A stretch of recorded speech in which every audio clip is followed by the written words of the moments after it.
Class 8, Chapter number 4, Geography, and that's name is Agriculture. So इस video में हम इस चैप्टर के NCERT क्वेश्चन आंसर्स डिस्कस करेंगे. चलिए शुरू करते हैं. पहला क्वेश्चन है व्हाट इज़ एग्रीकल्चर. एग्रीकल्चर क्या है? तो फर्स्ट पॉइंट है agriculture is a primary activity. Agriculture primary activity है, प्रोडक्शन की वो एक्टिविटी जो सबसे पहली स्टेज पर कंडक्ट होती है, जहाँ हमें नेचर से, प्रकृति से प्रोडक्शन मिलता है, उत्पाद मिलता है, हमें सीड्स और फिश और poultry and many kind of animal products मिलते हैं. तो एग्रीकल्चर एक प्राइमरी एक्टिविटी है. पॉइंट 2 देखो इसका, it is an science and art. ये एक तरह की साइंस है, एक तरह की आर्ट है, एक तरह की कला है. किस चीज़ की कला है?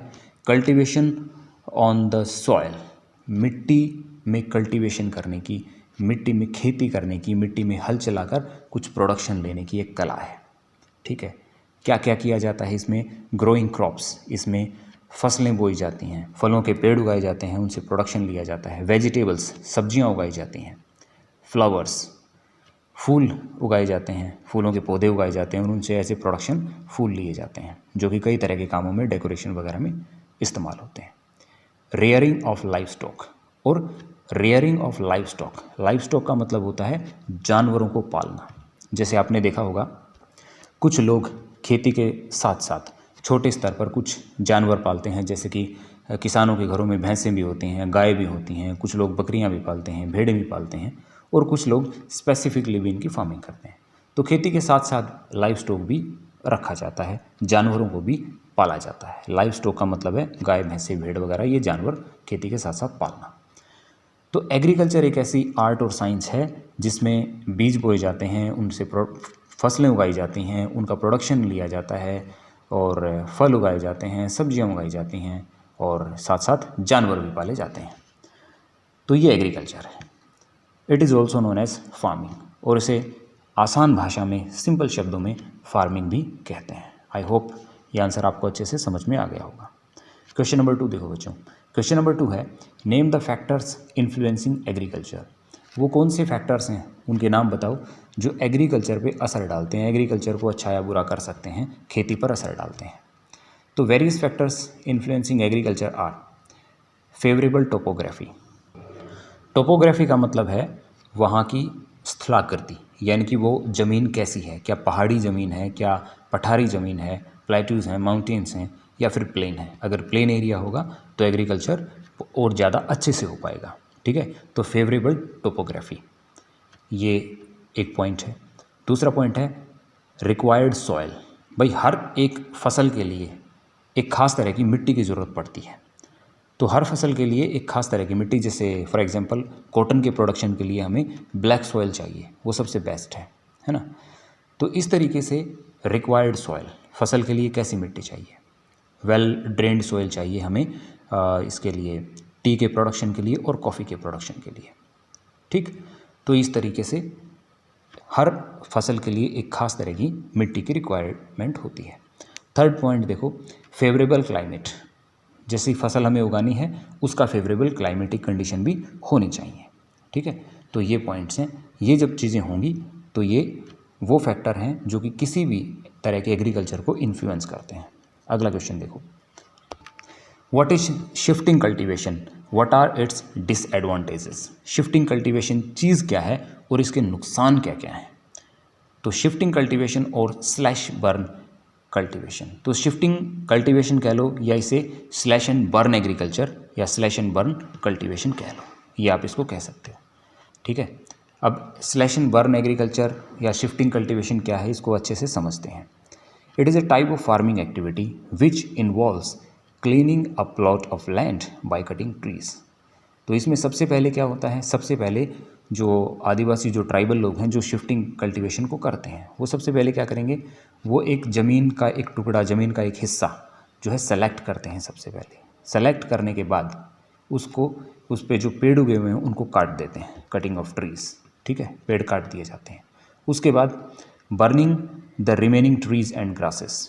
जो बचे हुए छोटे मोटे पेड़ पौधे, झाड़ियाँ हैं और जो घास हैं उसको बर्न कर दिया जाता है, जला दिया जाता है. ठीक है. उसके बाद मिक्सिंग द एशिश विद सॉइल. अब जलाया है तो ऑब्वियसली राख जनरेट होगी, उस राख को जो है मिट्टी में मिला दिया जाता है। And then growing crops like maize, potatoes, cassava and on that cleared land.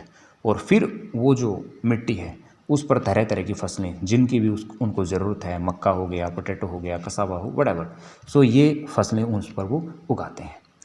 तो शिफ्टिंग कल्टीवेशन शब्द से ही हमें साफ साफ समझ में आता है, मतलब एक ऐसी कल्टीवेशन जिसमें खेती एक जगह ना होकर शिफ्ट होती रहती है, शिफ्टिंग कल्टीवेशन है।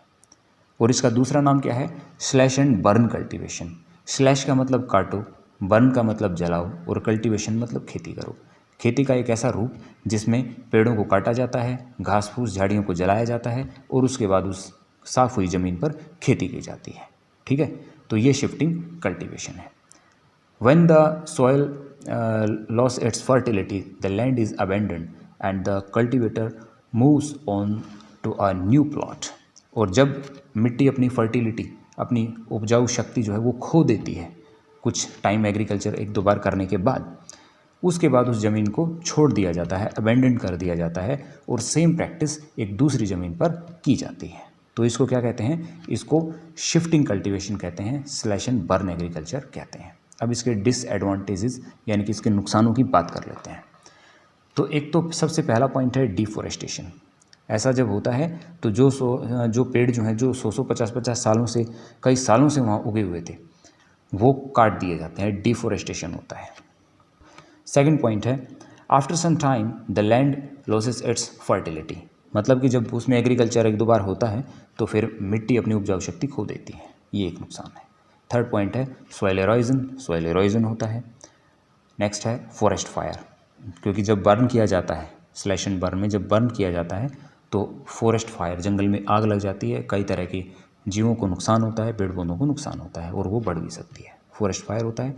And last one is pollution, pollution होता ही है। ठीक है, ये चीज़ें हैं। अगला क्वेश्चन है व्हाट इज़ प्लांटेशन एग्रीकल्चर। चलिए समझते हैं प्लांटेशन एग्रीकल्चर क्या है। तो plantation agriculture is a type of commercial farming. भाई प्लांटेशन एग्रीकल्चर जो है ये कमर्शियल फार्मिंग है, एक ऐसी फार्मिंग है जिसमें हमें कमर्शियल बेनिफिट होता है। Commercial means related to money, ठीक है, तो जिससे पैसे का फ़ायदा होता है, बाकी फार्मिंग से ज़्यादा पैसा इसमें आता है। ठीक है, एक तरह की कमर्शियल फार्मिंग है ये प्लांटेशन एग्रीकल्चर। ठीक है, अगला पॉइंट है in this type of farming a single crop of tree of tea, coffee, sugar cane, cashew, rubber, banana और cotton is grown for profit making.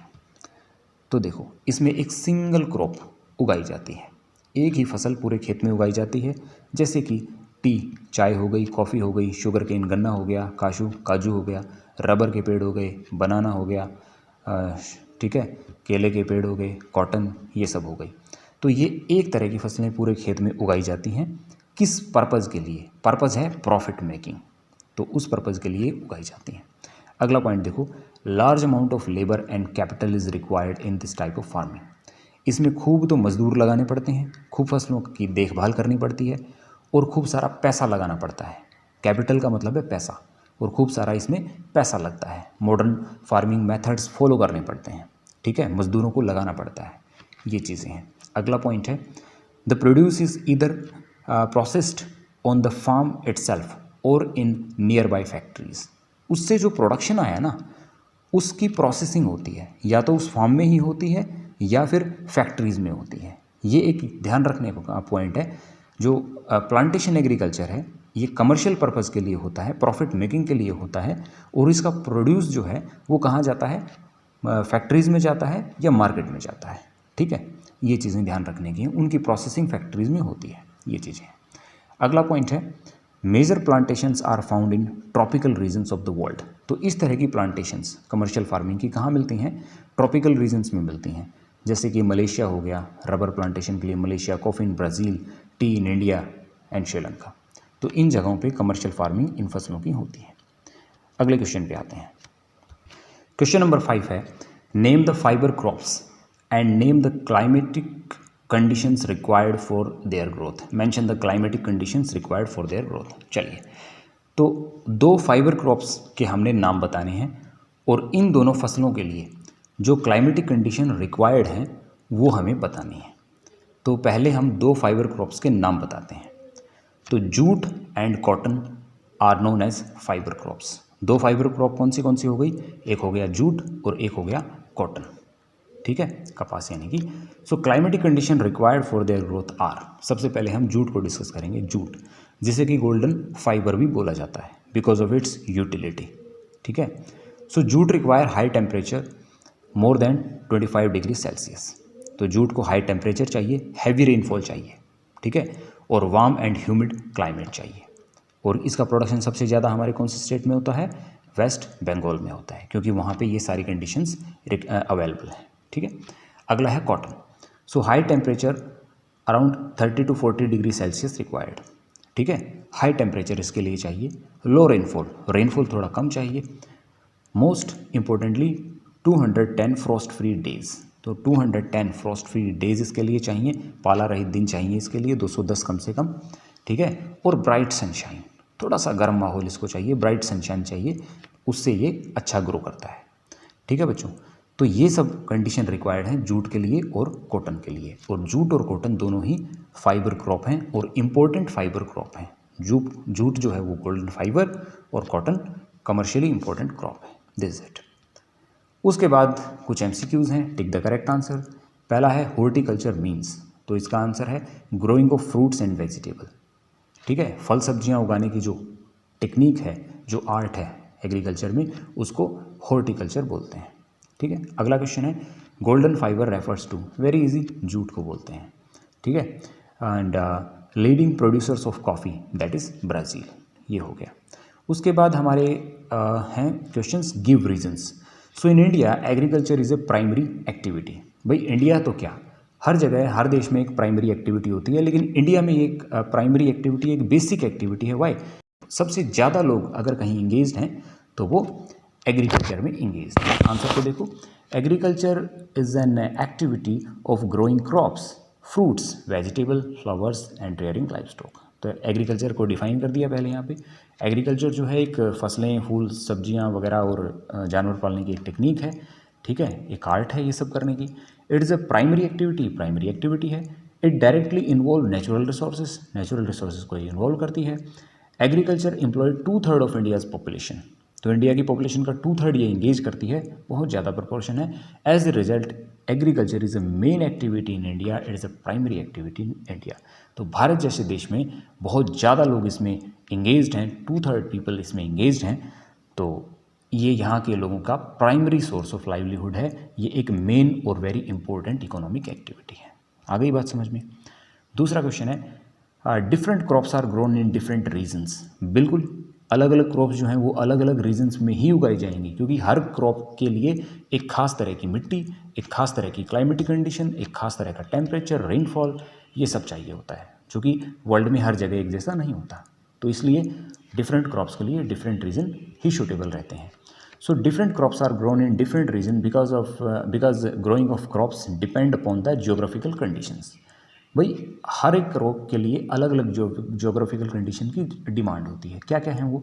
Demand of produce, ठीक है, labour, वहाँ उसमें labour कैसी लग रही है, उसका प्रोडक्शन हमें कितना चाहिए, लेवल ऑफ टेक्नोलॉजी हमें क्या चाहिए, फेवरेबल टोपोग्राफी, वहाँ की टोपोग्राफी, वहाँ का जो ज़मीन है वो कैसी है, पहाड़ी है, मैदानी है, प्लेटुअस है, डेजर्ट है, कैसी है, सॉइल, वहाँ की मिट्टी कैसी है, क्लाइमेटिक कंडीशन जिसमें टेम्परेचर, रेनफॉल, ह्यूमिडिटी, ये सब चीज़ें आती हैं, वो कैसी हैं, तो वो हर जगह अलग अलग होती हैं। So these play an important role in selection of crops to be grown in that area. तो हर एक जगह की क्लाइमेटिक कंडीशंस और हर एक जगह की लैंड कंडीशंस, टोपोग्राफिक कंडीशंस अलग अलग होती हैं विच support a different kind of crops, ठीक है, ये बात हमें समझनी है। अब नदर्न प्लेन्स में आप चाय थोड़ी उगा सकते हैं, कैसे उगाएंगे चाय? नदर्न प्लेन्स तो बेस्ट है किसके लिए? वीट के प्रोडक्शन के लिए, है ना। कॉटन के प्रोडक्शन भी अच्छा हो जाता है, और कॉटन का सबसे बेस्ट प्रोडक्शन होता है कहाँ पे? जो डेक्कन वाला पार्ट है, जहाँ पे ब्लैक सॉइल हमारे इंडिया में मिलती है, वहाँ पे। तो हर एक तरह की मिट्टी, हर एक अलग ज़मीन एक अलग फसल को सपोर्ट करती है।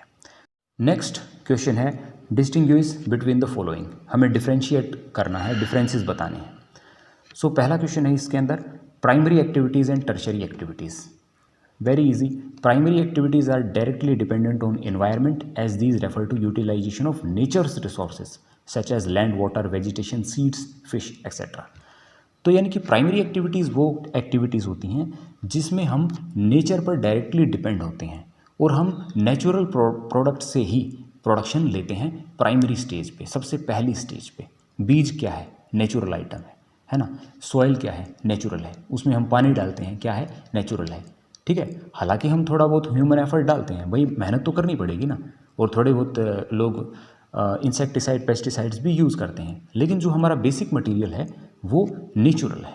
हम नेचर के ऑब्जेक्ट से पहली स्टेज पे प्रोडक्शन लेते हैं, that is primary activities. Example इसके कौन से हैं? जैसे कि भाई हंटिंग हो गया, माइनिंग हो गया, गैदरिंग हो गया, एक्सट्रैक्शन ऑफ मिनरल्स हो गया, ठीक है, एग्रीकल्चर है, फिशिंग है, लाइफ स्टॉक रियरिंग है। ये सारे किसके एग्जाम्पल हैं? प्राइमरी एक्टिविटीज़ के। चलिए अब समझते हैं टर्शरी एक्टिविटीज़ को। सो टर्शरी एक्टिविटीज़ जो होती हैं ये प्राइमरी और सेकेंडरी एक्टिविटीज़ को सपोर्ट देती हैं। टर्शरी एक्टिविटी कैसे प्राइमरी सेकेंडरी को कैसे देती हैं? फॉर एग्जांपल कॉटन ले लीजिए। कॉटन का सबसे पहले प्राइमरी एक्टिविटी में प्रोडक्शन होता है, ठीक है, कॉटन बन के आ गई, फिर वो सेकेंडरी में जाएगी, उससे कपड़े बनेंगे, ठीक है, फैक्ट्रीज़ वगैरह में, मैन्युफैक्चरिंग यूनिट्स में। उसके बाद फिर वो टर्शरी सेक्टर में, दुकानों में, शॉपिंग मॉल्स में कपड़े जाएंगे और बिकेंगे। तो यानी कि टर्शरी ने यहाँ पिछले दोनों सेक्टर को सपोर्ट कर दिया, ठीक है। और this is known as service sector. Tertiary sector जो है इसको हम सर्विस सेक्टर भी कहते हैं, ठीक है। और इसके एग्जांपल्स देखो, जैसे कि transport, communication, trade, banking, insurance और एडवर्टाइजिंग। ये सारे किसके एग्जांपल हैं? टर्शरी सेक्टर के एग्जांपल हैं। तो प्राइमरी एक्टिविटीज़ कौन सी हैं? दैट इज़ जो सबसे पहले नेचर से प्रोडक्शन लेती हैं, और टर्शरी एक्टिविटीज़ एक सर्विस सेक्टर है, ठीक है। दोनों के एग्जाम्पल भी अलग अलग हैं। प्राइमरी के हमने कौन से एग्जाम्पल किए? Hunting, gathering, mining, agriculture, fishing, life stock rearing, ठीक है। और टर्शरी के एग्जाम्पल कौन से हैं? ट्रांसपोर्ट हो गया, कम्युनिकेशन हो गया, ट्रेड, बैंकिंग, इंश्योरेंस, मतलब कि मेनली सर्विस सेक्टर है। अगला क्वेश्चन देखो, subsistence farming and intensive farming. Subsistence farming क्या है और इंटेंसिव फार्मिंग क्या है, इनमें डिफ्रेंशिएट करते हैं। चलिए करते हैं। So this type of farming is practised to meet the need of farmers family. हम बात कर रहे हैं सबसिस्टेंस फार्मिंग के बारे में सबसे पहले। तो सबसिस्टेंस फार्मिंग, सबसिस्टेंस वर्ड का मतलब क्या है? गुजारा करना। तो सबसिस्टेंस फार्मिंग वो फार्मिंग है जिसमें फार्मर अपनी फैमिली के गुजर बसर के लिए खेती करता है। पॉइंट नंबर 2 देखो, low level of technology is used. इसमें फार्मर लो लेवल की टेक्नोलॉजी इस्तेमाल करेगा, हाउस होल्ड लेबर इस्तेमाल करेगा। घर में जितने भी 4, 5, 8, 7 मेंबर हैं वो सारे खेत में जाएंगे और वहाँ पे काम करेंगे। और फार्मर्स गेट स्मॉल आउटपुट, और फार्मर जो है उसको आउटपुट यानी कि जो भी उसने उगाया है, आलू है, गाजर है, मूली है, गेहूं है, उसका आउटपुट यानी कि वो मेन जो क्रॉप उसने उगाई है उसका प्रोडक्शन उसको कम मिलेगा, ठीक है। अब बात करते हैं इंटेंसिव फार्मिंग की। तो इंटेंसिव फार्मिंग जो है, farmers cultivate small plot of land. यहाँ पे स्मॉल प्लॉट ऑफ लैंड होगा यानी कि खेत छोटा होगा। सिंपल टूल्स आर यूज्ड, लेकिन सिंपल टूल्स इसमें यूज़ होंगे। मोर लेबर इज़ यूज्ड, इसमें लेबर थोड़ी ज़्यादा इस्तेमाल होगी। Intensive subsistence agriculture is prevalent in thickly populated areas. और ये किन एरियाज़ में होती हैं? जहाँ पे पॉपुलेशन बहुत ज़्यादा होती है, थिकली पॉपुलेटेड एरियाज़ में होती है। एक सिंपल सा मेन डिफरेंस यही है कि सबसिस्टेंस फार्मिंग सिर्फ अपने गुजर बसर के लिए, अपने परिवार की गुजर बसर के लिए, दैट्स इट। और इंटेंसिव फार्मिंग में इंटेंसली प्रोडक्शन किया जाता है, ज़्यादा प्रोडक्शन लिया जाता है, आउटपुट ज़्यादा लिया जाता है, ठीक है। मार्केट में ग्रेन भेजा जाता है और पॉपुलेशन को फीड करना भी एक मोटिव होता है, ठीक है। तो बच्चों ये हमारे हो गए क्वेश्चन आंसर डिस्कस। अब इसकी 2 एक्टिविटीज़ भी हैं इस चैप्टर में, वो हम किसी अगली वीडियोज़ में डिस्कस करेंगे और बताएंगे कि उनको कैसे करना है और उनसे कैसे हमें इस चैप्टर के बारे में एक समझ बनानी है, राइट। सो आई होप सारे क्वेश्चन आंसर आपको समझ में आ गए होंगे। Thanks for watching, bye bye.